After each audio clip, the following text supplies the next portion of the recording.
열매 없는 무화과. 무화과가 열매가 없으면 어떻게 되십니까? 찍어서 버리라고 했습니다.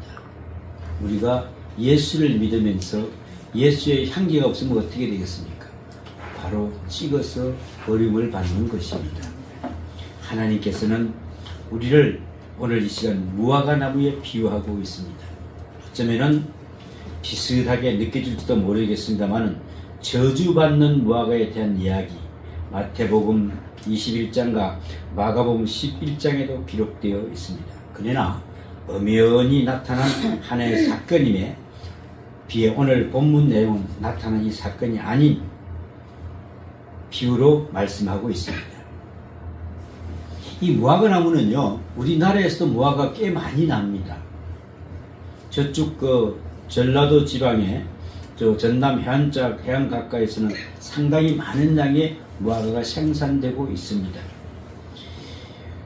이 무화과 나무 몇 가지 특징이 있는데, 첫째, 무화과 나무는 관상용 나무가 아닙니다. 관상용으로 볼 가치가 참 없는 나무입니다. 그 모양이나 자라는 모습에 아름다움을 느낄 수 없는 볼품없는 그런 나무입니다. 아름다움을 느낄 수도 없어요. 그리고 또 한 가지 특징은 제목으로도 쓸만한 나무도 못 됩니다. 또 적어도 나무라면 곱게 자라야 되는데 이렇게 쭉 올라가야 되는데 그냥 굵게로 자라야 되는데 또 쓰일 때가 있는 그 제멋대로 막 자랍니다. 이거는 이까지 저까지 올라서 막 자랍니다. 쓰지 못합니다.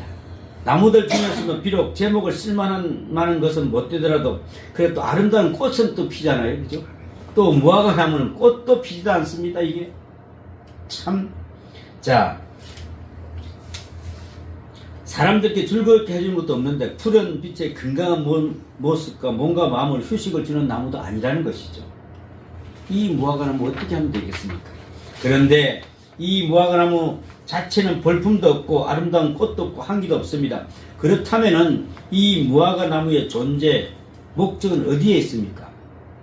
그것은 단 한 가지 열매입니다. 무화과 꽃 피는 거 봤습니까, 여러분? 무화과 꽃 안 피요? 무화과 꽃은 꽃이 안 핍니다. 그죠?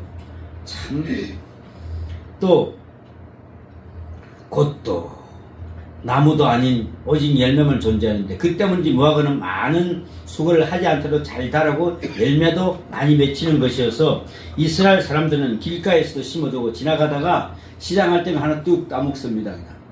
이렇게 따먹고 그러는데 이와 같이 무화과 나무의 존재의 목적은 열매를 맺는 데 있는데 이러한 의미에서 모든 존재는 반드시 목적이 있고 그 목적에 곧 그 존재의 가치를 결정에 따라서 목적이 없는 것은 또 가치가 없는 것도 있다는 것입니다.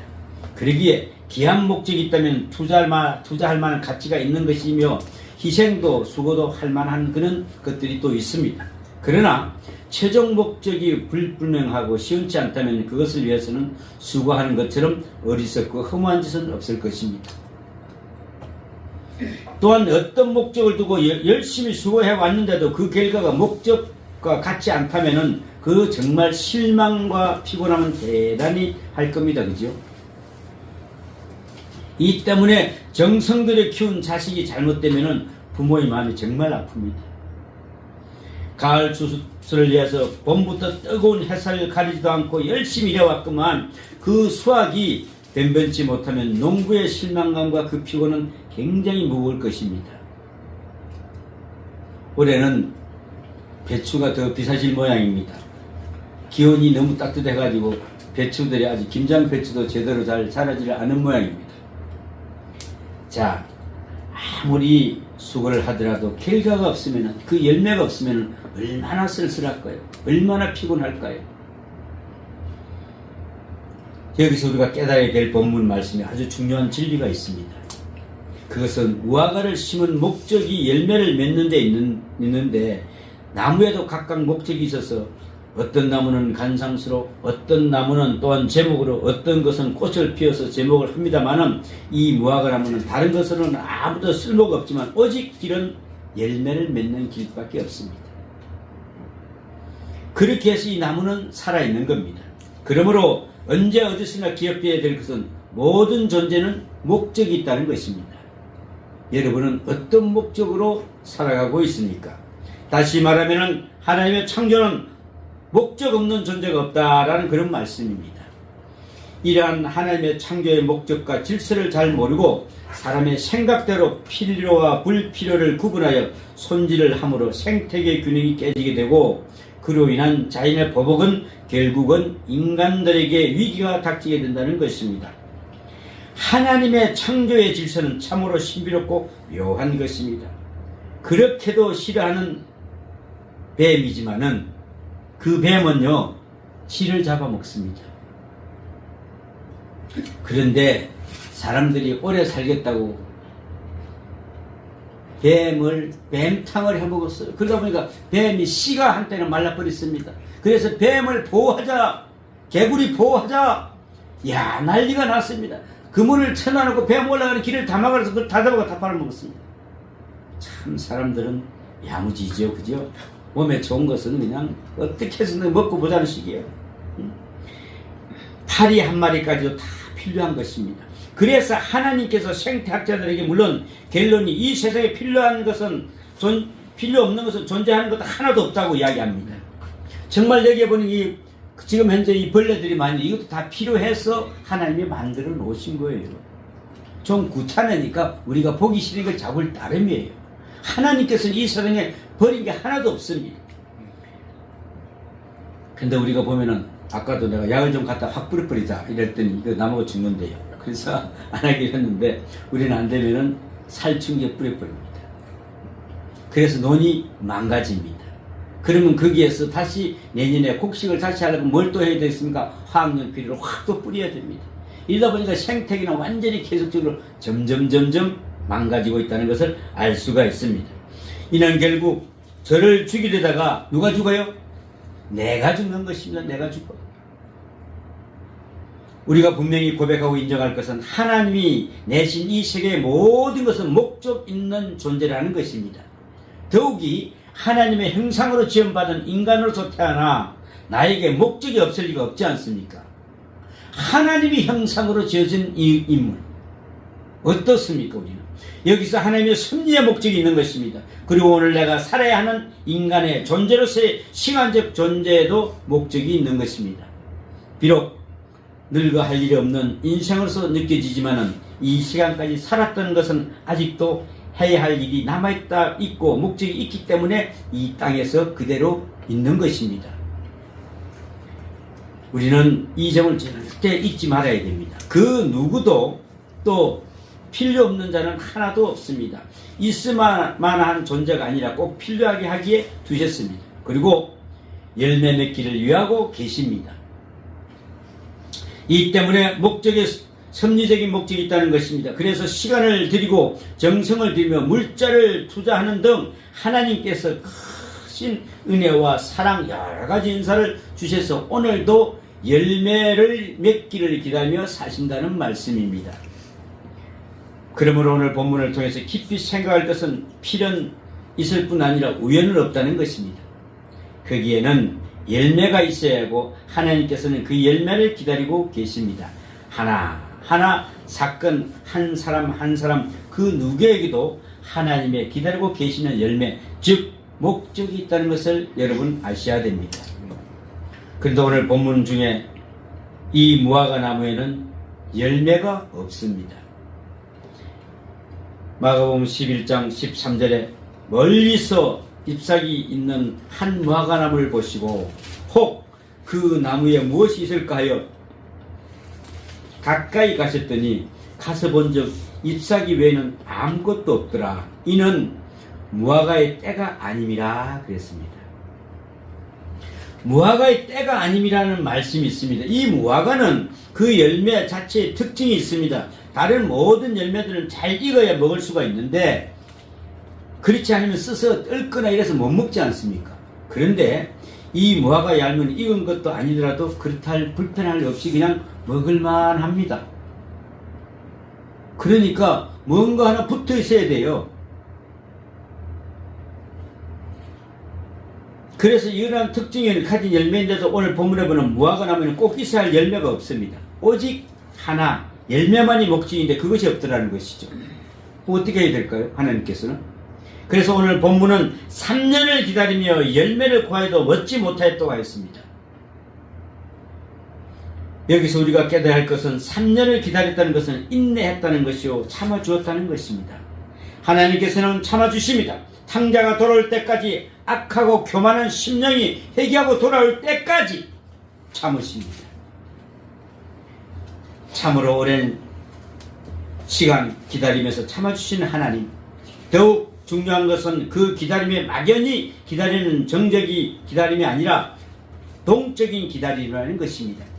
물을 주고 걸음을 주며 가꾸면서 기다리신다는 것입니다. 하나님의 기다림에는 행동이 있습니다. 우리가 그 열매를 맺도록 즉 깨달았으면 행동해야 됩니다. 부지런해야 됩니다. 진실하며 겸손하도록 그리고 계속 열매가 맺도록 모든 조치를 우리는 강구해야 됩니다.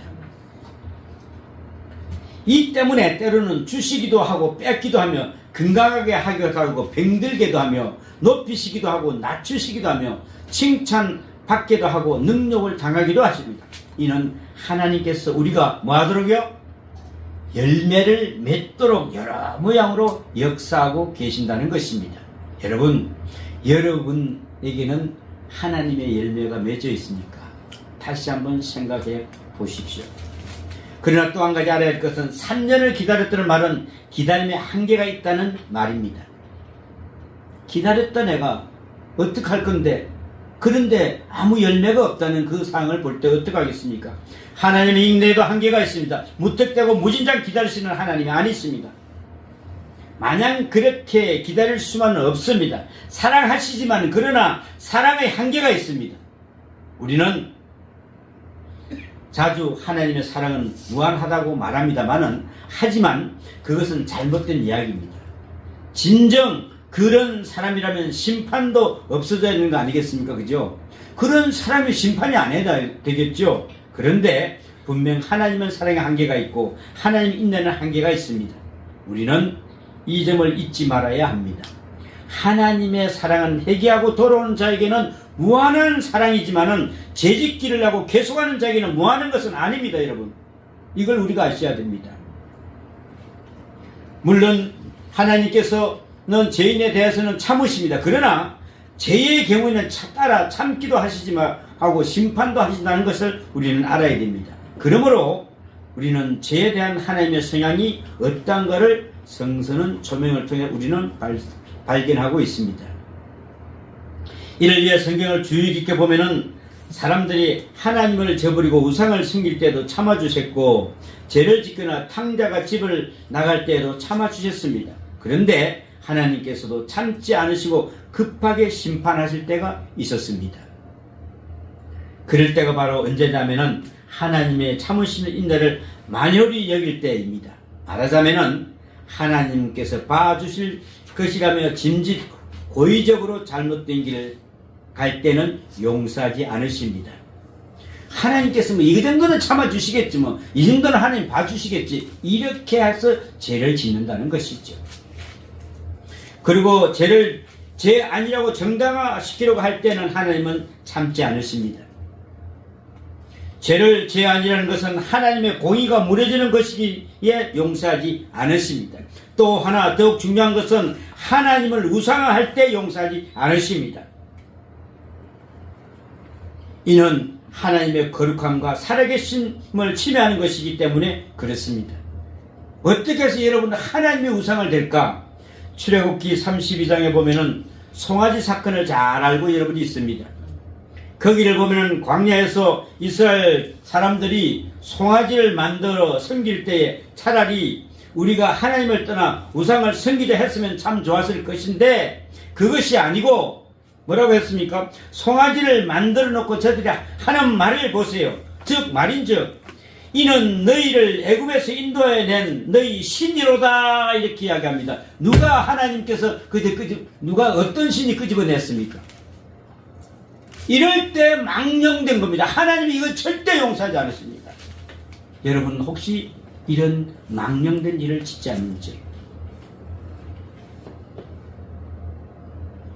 이것을 보신 하나님께서는 크게 진노하십니다. 어쩌자고 우상을 놓고 내 이름을 부르느냐 하는 것입니다. 이것은 용납하지 않으시며 참으실 일이 아니십니다.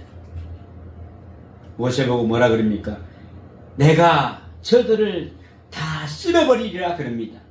그때 모세가 어떤 말을 합니까? 하나님, 차라리 저를 죽이십시오. 저를 생명책에서 거두십시오라고 모세의 그 충복기도가 강렬하게 나오는 장면을 볼 수가 있습니다. 아무튼 하나님의 인내에 있어서 한계가 있어서 참아줄 때는 참는가 하면 참지 않으시는 것이 있다는 것입니다. 오늘 본문 말씀대로 3년을 참았다는 것은 어느 정도 충분히 필요한 만큼 참았다는 말입니다. 나가 많이 참았다는 말입니다. 그러나 어느 한 한계에서는 참지 않으시면서 여기에서 심판이 나옵니다. 그것이 바로 노아의 홍수요, 소돔과 고모라의 멸망입니다. 이스라엘의 패망입니다. 이러한 심판의 모두가 하나님의 기다림에 다한 인내의 한계쯤에서 왔다는 사실을 우리는 알아야 합니다. 하나님의 인내는 한계가 있습니다. 그 한계의 절정이 곧 십자가입니다. 그러므로 십자가는 하나님의 인내의 상징이며 사랑의 상징이며 동시에 사랑의 한계가 있음을 상징합니다. 따라서 이 십자가는 마지막 조건입니다. 이것을 마지막 보리요 최후의 통첩인 것입니다. 여러분, 만약 이 십자가의 은혜까지 부정하며 하나님 앞에 도전해온다면 그는 도리 없이 용서를 받지 못합니다. 십자가는 최종 복음의 종말론적인 바로 복음이기 때문에 그렇습니다. 이제 다시 본문으로 돌아가 보면 어찌 땅만 버리느냐라고 말씀하십니다. 땅만 버리느냐. 이 얼마나 중요한 이야기입니까? 참으로 정말 옳은 말씀입니다. 3년 동안요 충분히 두고 파고 열매가 없는데 어찌 땅만 버리냐고, 왜 쓸데없이 계속 투자만 하고 있느냐 이 말입니다. 열매도 없는 것을 땅을 못 쓰고 거름도 버리며 수고도 헛것이 되고 마는 것을 무엇 때문에 계속 두고 보겠냐는 것입니다. 그러므로 찍어버리라는 것입니다. 1년도 아닌 3년 동안을 기다리지 않았습니까? 더 이상 허비하지 말고 더 이상은 은혜를 낭비하지 말라. 그리고 이제는 그만 찍어버리라는 것입니다. 이것은 마침내 벌어진 바로 심판입니다. 참으로 합리적인 심판이요 100번 마땅한 이야기입니다. 심판은 이래서 있습니다. 하나님은 은혜를 많이 받고 계속 객길로 나아가며 은혜를 소멸합니다. 이렇게 하나님의 참으심을 만홀히 여길 때 그 끝에는 심판이 있다는 것입니다. 바로 찍어버리라. 어찌 땅만 버리겠느냐. 이 무서운 심판 앞에서 무화과 나무는 할 말이 없습니다. 그대로 찍어버릴 수밖에 없는 운명의 직전에 와 있습니다. 바로 그런데 이 순간에 복음이 들어갑니다.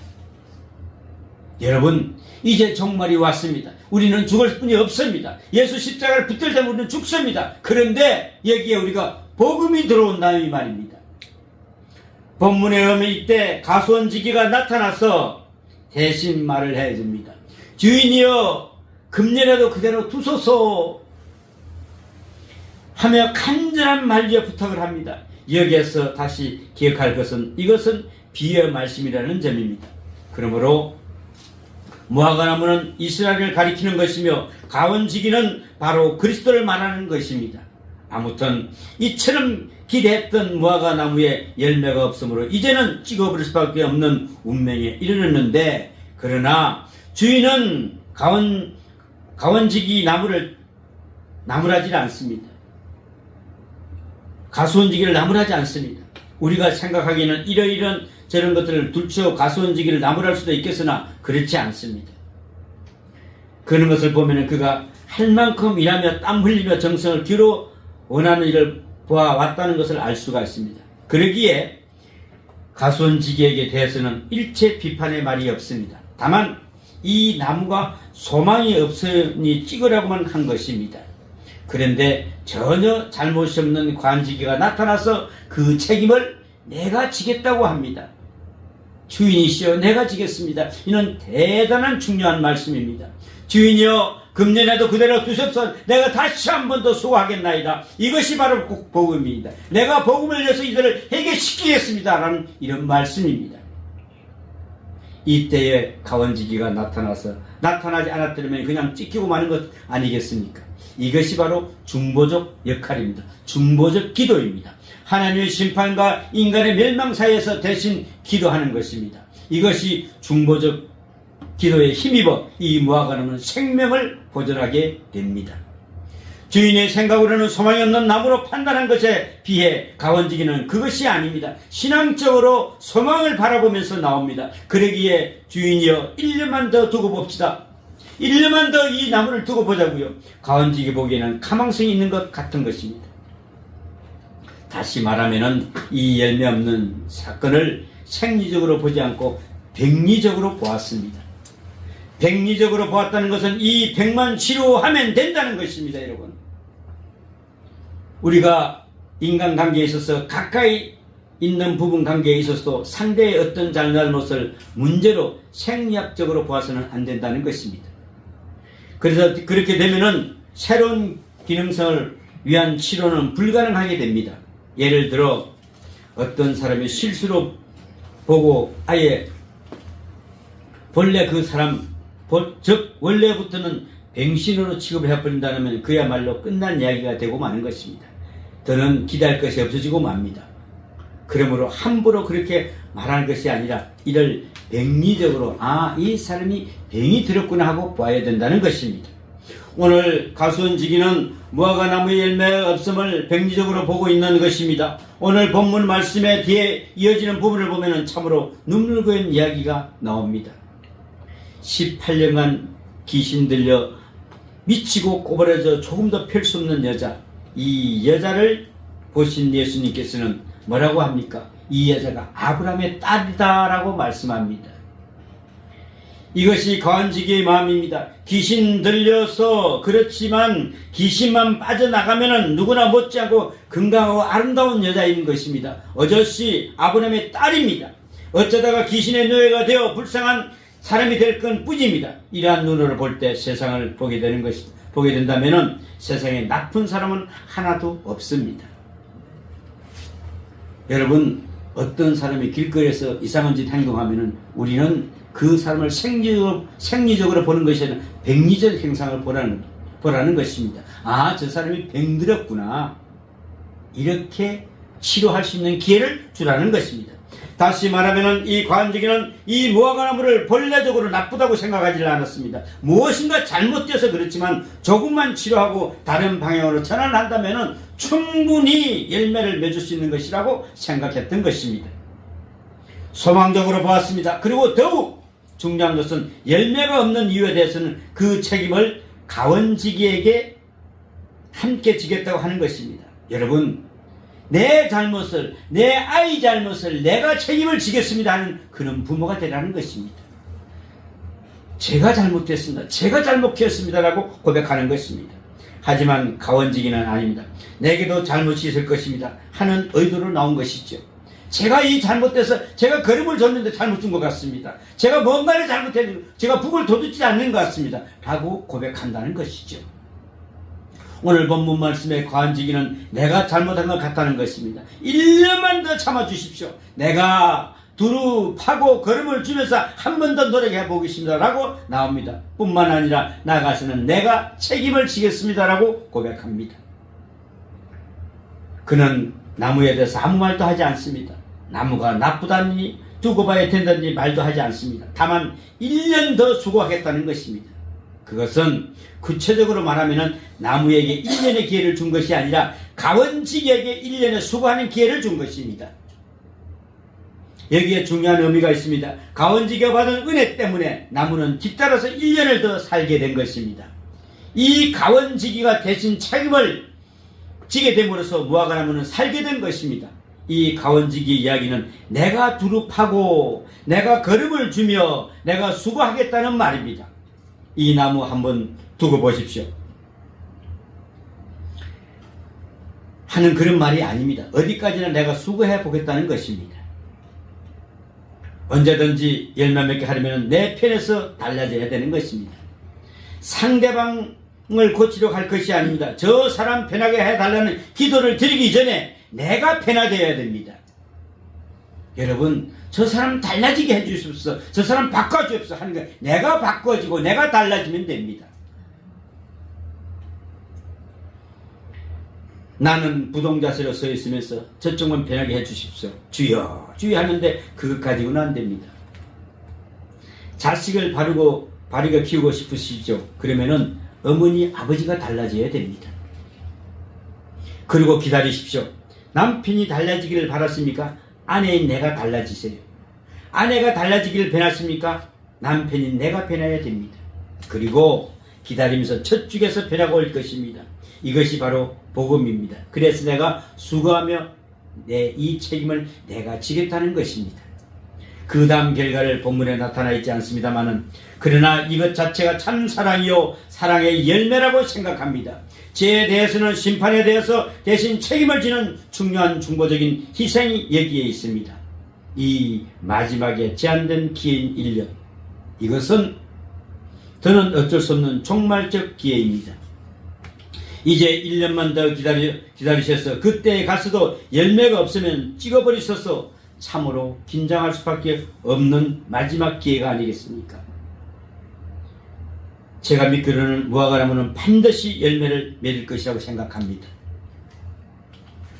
그것은 가원지기의 깨끗한 수고 때문일 것입니다. 이와 같이 자기 자신을 희생하는 것을 보면은 가슴이 뜨거워지기 마련인 것입니다. 한 사람이 다시 살아나기 나는 기적이 여기에 있는 것입니다. 그런 가운데 반드시 열매를 맺는 것입니다. 오늘 본문에 보면은 사람의 능력을, 원래 사람은 자기의 능력을 다 발휘하지 못하면서 산다고 합니다. 그러나 뜨거운 사랑을 느낄 때, 감격이 치솟을 때는 엄청난 역사를 이룬답니다. 여러분, 사람이 불안한 마음을 가지면 거짓말을 하게 됩니다. 그러나 사랑을 느끼면 창의력을 발동한답니다. 여러분, 우리 자녀들도 키울 때 이 사랑을 느끼게 해 주십시오. 그러면은 그 아이들이 창의력이 발달이 된답니다. 이런 관계가 사랑의 감격이 필요한 것입니다. 그 감격은 내 대신 희생하는 자, 나를 위해서 피가 흐르는 그 희생을 보고서야 감동이 된다는 것입니다. 이것 이상의 다른 모양은 없습니다. 그로 인해 감격할 때 거기에서 새 사람이 태어남의 열매를 맺게 된다는 것입니다. 여러분, 내 희생, 내 수고, 내 기도로 인하여 무슨 열매가 있겠습니까? 나는 누구를 위하여 오늘 희생을 하고 있으며 나는 누구 때문에 오늘 있는가? 입니다. 새로운 열매를 맺기 위해서는 저 무화과의 입장에서도 서보고 가원지기의 입장에서도 서서 합동하여 아름답고 귀한 열매를 맺을 수 있기를 축원합니다. 기도합니다. 아버지 하나님, 내 희생, 내 수고, 내 기도를 위하여 무슨 열매가 있겠습니까? 나는 누구를 위하여 오늘 희생하고 있으며 나는 누구 때문에 오늘 있는 것입니까? 새로운 열매를 맺기 위해서 저 무화과나무 입장에 서보고 가원지기 입장에 서서 우리가 기도하게 하여 주시옵소서. 내가 희생하는 자가 되게 하여 주시옵소서. 내가 더 상대방을 바로 알게 하여 주시옵소서. 이럴 때 성령 하나님께서 우리를 도와주시고 우리의 지와 명치를 줄 줄 믿습니다. 오늘도 이 말씀을 붙들고 일주일 동안 세상을 살아가면서 성령의 복된 삶이 되게 도와주시옵소서. 이 모든 말씀 우리 주 예수님 이름으로 기도하옵나이다. 아멘.